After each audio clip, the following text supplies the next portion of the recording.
Good morning. मैं doctor Fakhruddin psycho magic art YouTube channel की ओर से कुछ बातें जो आपके वास्तविक जीवन से बहुत संबंध रखती हैं और उसी थीम पर आज हमारा एक नया वीडियो आपके सामने आ रहा है। समझिए और सुनिए ध्यान से कि क्या आप विभिन्न वस्तुओं को उनके वास्तविक रूप में देख पाते हैं।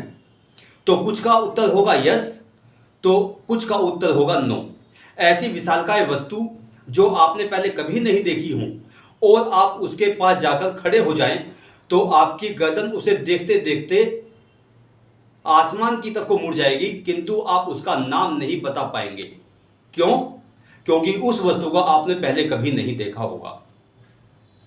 यदि आप किसी ऊंची बिल्डिंग पर खड़े हों या ट्रेन, बस या कार में जा रहे हों, उसमें सफर कर रहे हों, तो दूर की वस्तुएं आपको बहुत छोटी लगती हैं, यहां तक कि आप उनका वास्तविक नाम नहीं बता पाते। क्यों? ऊपर और नीचे की दोनों घटनाएं आपके जीवन से जुड़ी हुई हैं, जिनका सामना आप दिन प्रतिदिन करते हैं। मनोविज्ञान आपके जीवन के इन्हीं पहलुओं को छूता है और आपके करीब तक साइको मैजिक आर्ट उन्हें समझाते हुए आपको मनोरंजन और ज्ञान प्रदान करता है।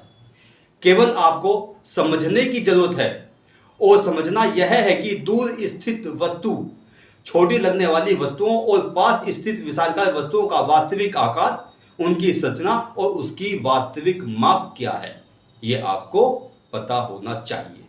क्या आपने कभी सोचा है कि इसका कारण क्या है? इसका कारण है आपको वस्तुओं का वास्तविक या प्रत्यक्ष ज्ञान नहीं है। क्योंकि जिन वस्तुओं का आपको प्रत्यक्ष ज्ञान होता है और जिनका आपको संज्ञान होता है, उन वस्तुओं को आपका मस्तिष्क तुरंत ग्रहण कर लेता है। आपने देखा होगा कई बार मंत्री हों या प्रशासनिक अधिकारी हों, वो कहते हैं कि ये बात मेरे संज्ञान में नहीं है। तो संज्ञान का क्या अर्थ है कि वो जानकारी उनके पास तक मौजूद नहीं है या उनके मेमोरी क्षेत्र का भाग नहीं है। और जिनका संज्ञान आपको नहीं होता, उनका प्रत्यक्ष ज्ञान भी आपको नहीं हो पाता। वास्तव में यह आपके अद्भुत दिमाग का खेल है। मस्तिष्क विशाल, गहन और जटिल प्रक्रियाओं का समावेश प्रस्तुत करता है। मस्तिष्क में निहित असंख्य न्यूरॉन्स मानव द्वारा किए जाने वाले विभिन्न कार्यों में सहायता पहुंचाते हैं। ये न्यूरॉन्स ही इंद्रियों द्वारा प्राप्त सूचनाओं को संगठित करते हैं तथा मानव को वस्तुओं के वास्तविक या प्रत्यक्ष ज्ञान का मतलब समझाते हैं। जिन वस्तुओं का प्रत्यक्ष ज्ञान व्यक्ति को होता है, वह उसके अनुभव का भाग बन जाते हैं। तो जब हम किसी वस्तु को देखते हैं, चाहे वह दूर हो या पास, वस्तु के आकार, उसकी संरचना तथा उसकी माप को समझ लेते हैं। हमारी ज्ञानेंद्रियां ज्ञान के द्वार, ज्ञान के दरवाजे, ज्ञान के गेट या ज्ञान के विंडो कहलाते हैं और यही सूचनाओं को मस्तिष्क तक पहुंचाते हैं। वस्तु वास्तविक है या अवास्तविक, इसका ज्ञान अनुभवों के संगठन से संबंध रखता है। इसीलिए कहा जाता है कि व्यक्ति जितना अनुभवी होगा, उतना ही उसे वस्तुओं का प्रत्यक्ष ज्ञान होगा। वह वस्तुओं को देखते ही तुरंत उसका वास्तविक अध्ययन कर लेता है, चाहे वस्तु दूर हो या पास, कोई ध्वनि हो या तीव्र प्रकाश हो या मंद प्रकाश हो। बालकों में अनुभव का इतना मजबूत संगठन नहीं होता क्योंकि बच्चे छोटे होते हैं। बाल्यावस्था से किशोरावस्था में आते हैं, किशोरावस्था से युवावस्था में आते हैं। तो जो छोटे बच्चे होते हैं, बाल्यावस्था के बच्चे होते हैं, उनको इतना ज्ञान, यानी कि उनके अंदर इतना अनुभव नहीं होता। लेकिन जो बालक सामाजिक क्रियाकलापों में ज़्यादा लगे रहते हैं, उनका सामाजिक संज्ञान, जिसको सोशल कॉग्निशन कहा जाता है, अधिक विस्तृत, गहन तथा व्यापक होता है।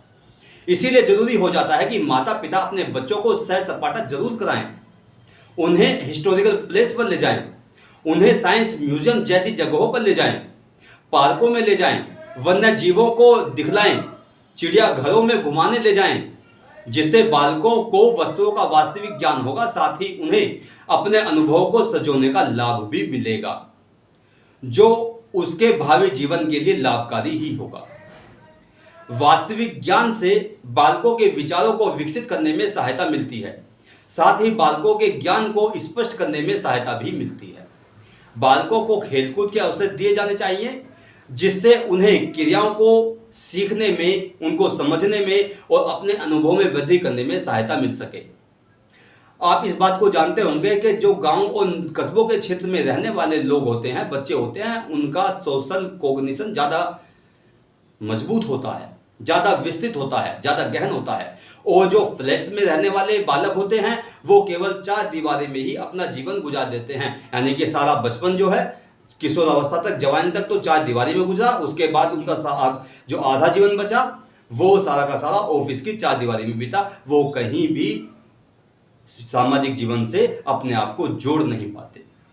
यही कारण है कि उनका सोशल कोग्निशन और सोशल जो प्रोसेस होता है वो और बालकों की अपेक्षा कम होता है। प्रत्यक्ष ज्ञान, जिसको इंग्लिश में परसेप्शन कहा जाता है, उसका आधार ज्ञानेंद्रियां यानी कि सेंसरी ऑर्गन्स होते हैं। प्रत्यक्ष ज्ञान को संबल प्रदान करने के लिए ज्ञानेंद्रियों का कुशल होना आवश्यक होता है। माता पिता एवं शिक्षकों को चाहिए कि वह बालकों की ज्ञानेंद्रियों को अधिक से अधिक विकसित करने एवं उन्हें संगठित करने पर जोर दें।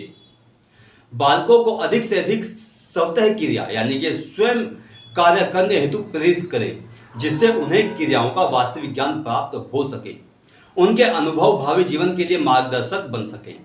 जिन व्यक्तियों का परसेप्शन जितना अधिक प्रत्यक्ष ज्ञान से संबंधित होता है उन्हें उतना ही अधिक अनुभव होता है और वह दैनिक जीवन के कार्यों को उतना ही अधिक निपुण और कुशल ढंग से संपन्न कर लेते हैं। इसीलिए माता पिता और शिक्षकों को चाहिए कि वह बालकों को स्वतः क्रिया करने हेतु अधिक से अधिक प्रेरित करें, यानी कि बच्चों से घर के छोटे छोटे काम कराएं, उनको खेल की तरफ को लगाएं और उन्हें जागरूक करें तथा उनके विचारों को विकसित करने में उनकी सहायता प्रदान करें। यानी कि जो वो अपने विचार आपके सामने प्रकट करें तो उनको विकसित करने या उनको बढ़ाने का प्रयास करें। उनकी बातों से अपनी बातों को मिला करके विभिन्न प्रकार के एग्जाम्पल के माध्यम से बालकों के ज्ञान को आगे बढ़ाएं, विकसित करें। बालकों को पिक्चर्स, ग्राफिक्स तथा स्टोरीज, एग्जाम्पल के माध्यम से वस्तुओं का प्रत्यक्ष ज्ञान कराएं, जो उसके परसेप्शन को और ज़्यादा मजबूत और बल प्रदान कर सके और वह वस्तुओं का वास्तविक और प्रत्यक्ष अर्थ या उसका मीनिंग ग्रहण कर सके। तो यहाँ पर परसेप्शन के उस कंसेप्ट पर आपको फोकस किया गया जो हमारे दैनिक जीवन से जुड़ी हुई है। हमारा दैनिक जीवन इन सब बातों से जुड़ा हुआ है। हम विभिन्न प्रकार की वातावरण में स्थित वस्तुओं को देखते हैं, कुछ बड़ी होती हैं, कुछ छोटी होती हैं। कई बार हम उसका अर्थ ग्रहण नहीं कर पाते क्योंकि उसकी इमेज हमारे मस्तिष्क में पहले से मौजूद नहीं होती, लेकिन हम उसको देखते हैं और उसके अर्थ को ग्रहण करते हैं और समझने का प्रयास करते हैं। इसको इस बात से आप समझें कि आप रास्ते में कहीं जा रहे हैं और कोई व्यक्ति आपको मिला, दिखा, आपको बहुत सारे व्यक्ति हो सकते हैं, लेकिन एक ऐसा व्यक्ति दिखाई दिया और आपका मस्तिष्क तुरंत संज्ञान करता है, सोचता है इस बात को कि इस व्यक्ति को या फला व्यक्ति को मैंने कहीं देखा है और आपका मस्तिष्क जो है इस प्रोसेस में लग जाता है। आप भले ही 1 घंटे बाद, 2 घंटे बाद या सुबह अगले दिन उसको सोचें, लेकिन आपका मस्तिष्क लगातार उस व्यक्ति की इमेज को अपने मस्तिष्क में धारण कर लेता है और जब तक वो चीज़ याद नहीं आती आपका मस्तिष्क लगातार सक्रिय रहता है। ये एक ब्रेन की एक शक्ति होती है, एक ताकत होती है कि वह इमेज को परसेप्ट करता है। यहाँ पर इस वीडियो के माध्यम से आपके दैनिक जीवन के क्रियाकलापों को उठाने का और उनको समझाने का आपके लिए प्रयास किया जा रहा है कि आप मनोविज्ञान को अपने दैनिक जीवन से जोड़ें। तो आज का हमारा वीडियो यहीं तक था। कल को